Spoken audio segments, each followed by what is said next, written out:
You can watch all the watchJojo videos on your big screen TV via our dedicated Roku, Fire TV, Android TV, and Apple TV apps. A couple can have this idyllic French island all to themselves, but there's a significant catch. The island of Menes, near France's northwest coast, is in many ways a desolate place. The waves of the Atlantic Ocean crash against its shores, and bad weather lashes across its treeless land in the winter. And at just under a mile long and some 7 miles from the mainland, the island could seem to be a daunting place in which to live, let alone run a working farm. However, that's exactly what one family have done over the past decade. So what would make someone leave their old life behind to spend years as the only inhabitants of an isolated island? Well, David Kuisner, who along with his wife Sozik and their 2 kids is one of the soon-to-depart current tenants of the island, explained to the BBC, "Coming here was an act of glorious folly, but it turned into the most wonderful adventure. We developed the farm into a successful business. We raised a family. It's been unforgettable." This is not the first time that farming has been practiced on the island, though. From 1953, for instance, a farmer called Henri Tassin apparently ran a profitable farm there, harvesting seaweed. He also raised livestock, not unlike the Kuisners. During this period, the island had been home to 30 people. But by the time the Kuisners arrived, the island had been abandoned for 25 years. The Kuisners won their place on the island after replying to an advertisement placed by the country's Coastal Protection Agency.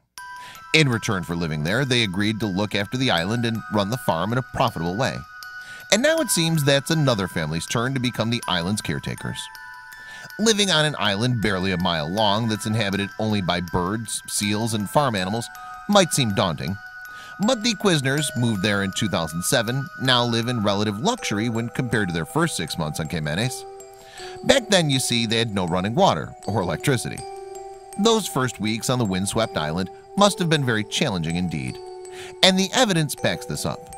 One of the earliest entries in the family's blog describes trying to take a simple shower. "We opted for solar heating, skillfully crafted with 5-liter water cans surrounded by a black trash bag," the account read. The post also included the following observation: "In April, the sun cannot heat a can of 5 liters of water, even cleverly placed in a black bag." Of course, cold showers aren't the only trials that the intrepid Kuisners have had to deal with either. From facing weeks-long storms and hungry rabbits to generating enough income from the farm to pay the rent, life on the island for the family definitely hasn't been easy. So ingenuity and a positive attitude have proved to be successful.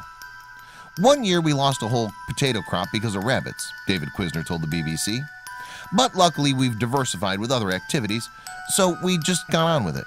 And eventually the hard time passes. Just like in winter, when there's bad weather, you stay warm by the fire till it's over."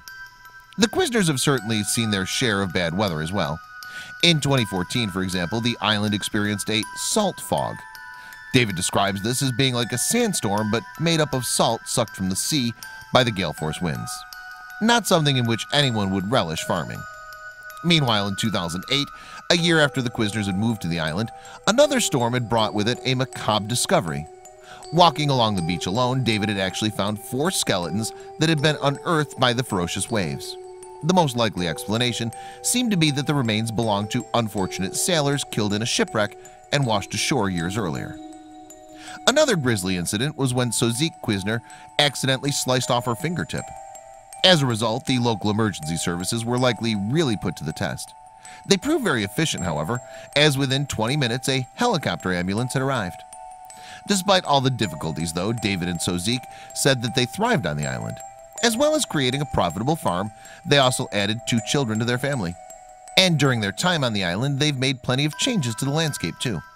For instance, Sozik told the BBC that it had been overrun with thorn bushes and ferns when they arrived. Yet not only did the Kuisners successfully farm potatoes, but they also grow organic cereals and take advantage of their island location by harvesting seaweed. In addition, they raise livestock, including sheep. And for half the year, they also run a guest house for people interested in experiencing life on Menes themselves. Menes is in fact part of a rich and diverse ecology. There are a lot of islands here which are nature reserves, Sozik told the BBC. With that in mind, then, the Kuisners aim to combine a successful business with the environment. All their energy is produced on the island itself from wind turbines and solar panels. Furthermore, no synthetically compounded fertilizers or pesticides are used on their crops. Fresh water on Caymanes, meanwhile, is supplied by rainwater from a well.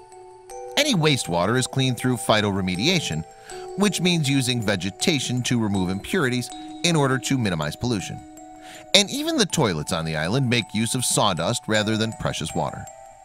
As for the agriculture itself, although growing Mona Lisa potatoes and selling them online has been an important source of income for the Quizzners, they once viewed seaweed cultivation as the future.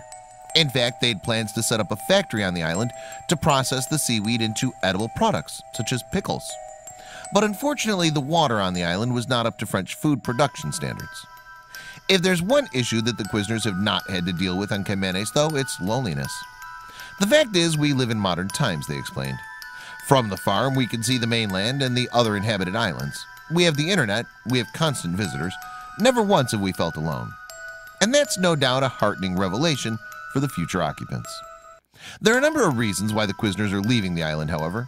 Firstly, they've been in a dispute with the Coastal Protection Agency over rent. And that's a battle that they don't wish to continue. We work, we live, we're happy with what we do, but we do not want to fight, the couple told Le Telegram. Then there's the matter of their children's schooling. David and Sozik are also keen to start their own seaweed collecting enterprise using the experience that they've gained on the island.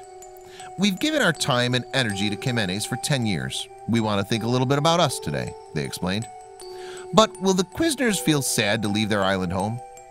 These 10 years of our lives have been amazing, Sozik told the BBC.